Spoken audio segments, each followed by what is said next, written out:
termasuk para pemimpinnya yang ada di bawah kolong langit itu. Tidak ada satu bangsa dan negara atau orang per orang yang istimewa di mata Tuhan.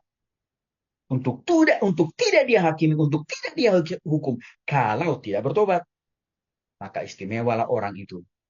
Istimewalah bangsa negara itu untuk Tuhan pulihkan, untuk Tuhan selamatkan. Kalau bertobat, tapi kalau tidak bertobat, Tuhan sikat. Maka bangsa Indonesia saya kira jangan anggap sepele. Pesan kitab Jefanya yang dari Tuhan, jangan anggap sepele. Dengan menganggap Tuhannya orang Kristen itu kan hanya berkuasa menghukum, menghakimi orang Kristen. No, no. Tuhan yang benar hanya ada satu. Esa monoteis namanya. Bapa, Putra, dan Roh Kudus. Itu pasti turun menghakimi negara ini.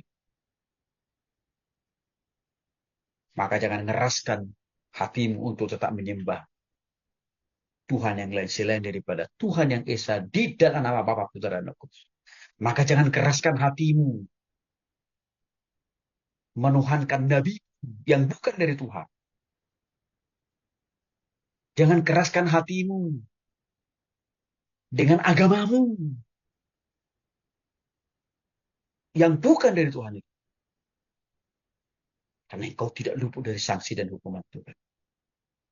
Seperti hukuman Tuhan terhadap bangsa lain seperti bangsa Palestina, Moab, dan lain sebagainya. Bagi saya,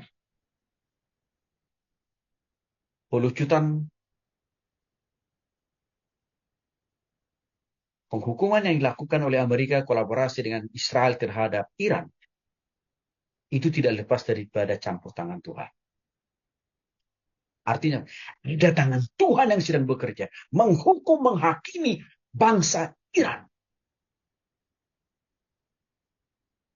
Yang sudah terlalu lama soalnya bangsa ini diingatkan oleh Tuhan. Lewat Nabi Jefanya. Tapi mereka tidak mengerti hati. Maka Tuhan pakai Amerika, Tuhan pakai Israel. Untuk menghabisi para pemimpin Iran. Yang sudah banyak juga merusak pikiran masyarakat Iran supaya jauh dari Tuhan. Yang telah banyak juga menghabisi orang-orang percaya di Iran. Karena mereka tak memilih taat kepada Tuhan. Itu tidak berdiri sendiri itu. Karena tidak ada satu hal yang terjadi di atas bawah kolong langit ini. Terjadi karena kebetulan. Tidak ada. Semuanya ada dalam master plan-nya Tuhan. Semuanya ada dalam kasih kuasa, ada dalam otoritas, ada dalam kedaulatan, ada dalam penghakiman Tuhan. Terlepas Amerika punya kepentingan politik atas Iran. Terlepas Israel ada kepentingan politik, tapi Tuhan punya kepentingan yang jauh lebih besar daripada kepentingan Amerika dan bahkan kepentingan Israel. Atas Iran apa? Hukuman sebenarnya. Sama itu bisa berlaku bagi negara Republik Indonesia. Kalau para pemimpin negeri ini dan kaum mayoritas tidak mau sungguh-sungguh bertobat datang kepada Tuhan. Tinggal tunggu waktu Tuhan. Maka mari kita orang percaya Bapak Ibu. Semakin bertambah hari, minggu, bulan, semakin taat kita. Bagi yang belum bertobat, cepat-cepat bertobat. Bagi kita yang sudah bertobat, bertambah hari, bertambah minggu, bulan, bertambah taat kita sama Tuhan ya. Yang berikutnya, hari Tuhan. Yang menjadi tema sentral dari kitab Jefanya. Ini memberikan sebuah peringatan. Bahwa sudah semakin mendesaknya penghakiman Tuhan, penghukuman Tuhan itu. Maka kita didesak segera mungkin bertobat. Jangan pakai kata nanti, kapan. Segera. Maka kalau kita masih dikasih nafas hidup hari ini, bagi yang belum bertobat, cepat-cepat bertobat. Yang sudah bertobat, sungguh-sungguh harus makin berubah. Di hadapan Tuhan. Tinggalkan segala bentuk dosa-dosa. Di hati, pikiran, perasaan, tindakan, dan perbuatan kita.